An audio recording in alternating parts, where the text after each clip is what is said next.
coming up are 3 traits that can define a bad project manager and which can range from being recoverable to irredeemable. Hi, I'm Stuart Taylor from Influential PMO, and I make weekly videos about project management. If that's something you'd like to learn more about, then hit the subscribe button and the notification bell. Today, we're looking at how we can identify bad project managers. Of the 3 traits, I'm going to start with the most forgivable. To say someone is incompetent is typically an insult. It's not a kind way to describe someone, and you'd never want to hear yourself described in such a way, but it can be accurate. To observe this trait in a project manager is not a deal breaker for them. After all, we all start out as incompetent. Nobody was born knowing how to write a Gantt chart or how to manage risks or how to engage with stakeholders. Everyone has to learn, and we have to make mistakes as we go. And we find ourselves at some point in a role that's going to be more demanding than we're competently able to manage. But that's how we grow, and that's why this trait is forgivable. To an extent. You may be hired by someone that knows you're not fully competent in the role yet, but they accept that you're going to grow into the role and become competent. The key is for you to recognize that about yourself and to be motivated to develop that competence as quickly and as visibly as possible, which means in the short term at least, that you acknowledge that you're not a good project manager, or probably even an adequate one yet, and that until you improve, you're a bad one. But don't be demoralized by that realization. It's not a life sentence. In fact, you can rapidly improve your competence by being self-aware and identifying the gaps in your skills and knowledge. Then you can seek training and study and talk to peers, even discuss it with your boss who may be fully aware that you have these gaps and will offer guidance and support. People are usually willing to help when they can see people are trying to help themselves. So create a simple plan of action for how you're going to bridge those gaps in your competency. As I say, incompetence is a forgivable trait, but only so far. After a certain amount of time and experience, you're going to be expected to have developed relevant project management skills.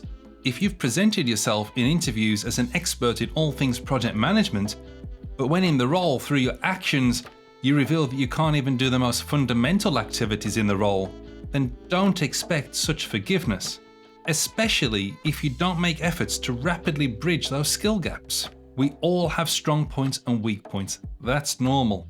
You just have to make sure that your weak points are at least good enough to meet your organization's minimum requirements. That's your responsibility, and you have to be motivated to learn and to improve yourself. If that is you, well, you're taking the time to watch a project management YouTube channel in your spare time, so I've got faith in you that you're willing to learn. For anyone running project teams or PMOs or running departments that wants to identify this trait in project managers, the warning signs to look out for are substandard outputs that don't really improve over time, or attempts to avoid certain activities or outputs. We're starting to move away from the forgivable traits when we arrive at laziness. The problem for lazy project managers is there's really nowhere to hide in the long term in project management. It's a results and performance driven activity. If you're not putting in the effort, it will show up in your work. However, laziness is not really irredeemable. I heard it said once that there are no lazy employees, just unmotivated ones. If you're unmotivated, there could be a number of reasons that range from simple to complex. It could be that you're burned out, or you've become disenchanted with the work you're doing, or the work you're doing is too hard and you just freeze whenever you face it. Or maybe it's just too easy and you can't drive yourself to do the work. Whatever the reason, you need to identify it and resolve it quickly. As I said, there's no hiding space, and if your performance leads to poor results, then your career may be at risk. For PMOs and project team leads and department heads, the warning signs to look out for here are simple tasks that are being delayed endlessly, and murmurs from stakeholders that they're not seeing much from the project or from the project manager. Also look out for members of the project team that seem to be doing more of the project manager's job than their own. Hey, don't you be lazy. If you're enjoying this, hit the like button. Lazy bones. This is irredeemable. Dishonesty can be forgiven, but it can never be forgotten. If you're caught lying to your sponsor, stakeholders, line manager, whether it's in reports or in a verbal communication, it will never be forgotten. Depending on the size of the lie, you'll either find yourself receiving more scrutiny than your peers, or you'll find that you don't get trusted with prestige projects anymore, or you may even get sacked.